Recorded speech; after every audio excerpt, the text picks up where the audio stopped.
আজি মোৰ কিটচেনৰ ৰেচিপি হ'ল চিকেন কাৰী। কাৰীখনৰ বাবে মই ব্ৰইলাৰ মাংস লৈছোঁ আধা কিলো, আলু 4টা মই কাটি লৈছোঁ, বিলাহী 2টা কাটি লৈছোঁ, পিঁয়াজ 4টা কাটি লৈছোঁ, নহৰু 3টা গুচাই লৈছোঁ, আদা 3 টুকুৰা লৈছোঁ, 4টা পকা কেঁচা জলকীয়া লৈছোঁ, 2টা শুকান জলকীয়া লৈছোঁ আৰু এয়া মই জিৰাৰ গুড়ি আৰু জালুক লৈছোঁ আৰু গৰম মছলা অলপ লৈছোঁ। এইখিনিয়ে মোৰ আঞ্জাখনৰ বাবে ৰান্ধিবলগীয়া উপকৰণ। এতিয়া মই মাংসখিনিত নিমখ 1 চামুচ, সৰু চামুচেৰে হালধি 2 চামুচ জোখত, পিঁয়াজ অলপমান, আদা নহৰুৰ পেষ্ট, জিৰাৰ গুড়ি আৰু মিঠাতেল অলপমান দি সানি ল'ম।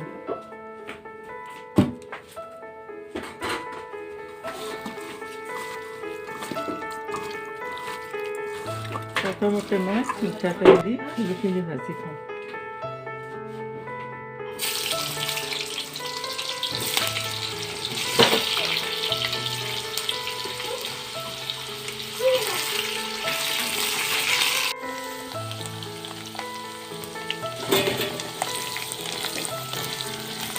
এতিয়া মই আলু ভজা তেলখিনি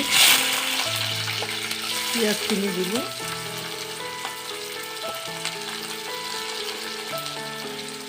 জলকীয়া দিলোঁ আৰু তেজপাত দিলোঁ।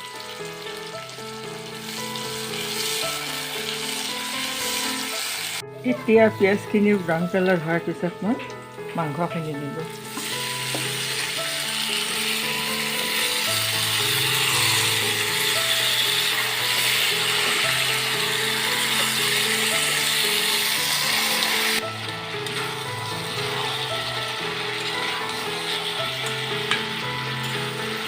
এতিয়া মই আলুখিনি দিলোঁ।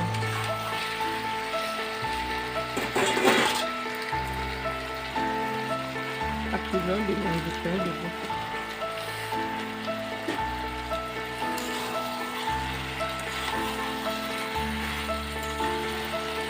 হালধি মই আধা চামুচমান দিম, যিহেতু মই খানতে নিমখ হালধি দিছোঁ, নিমখ এতিয়া মই নিদিওঁ। এতিয়া মই নিমখ সামান্য পৰিমাণে দিলোঁ।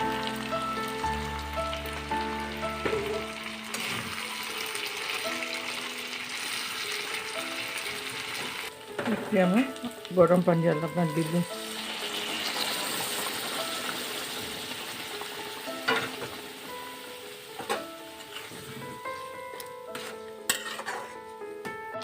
আঞ্জাখন মোৰ উতল আহি আছে। এতিয়া মোৰ আঞ্জাখন হৈ আহিছে। ইয়াত মই কেঁচা জলকীয়া 2টা আৰু পকা জলকীয়া 1টা দিলোঁ।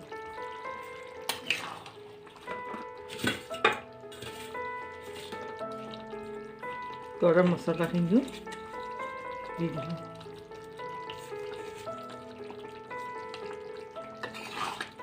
আপোনালোকে যদি মোৰ ভিডিঅ'টো ভাল পাইছে তেতিয়াহ'লে লাইক কৰিব।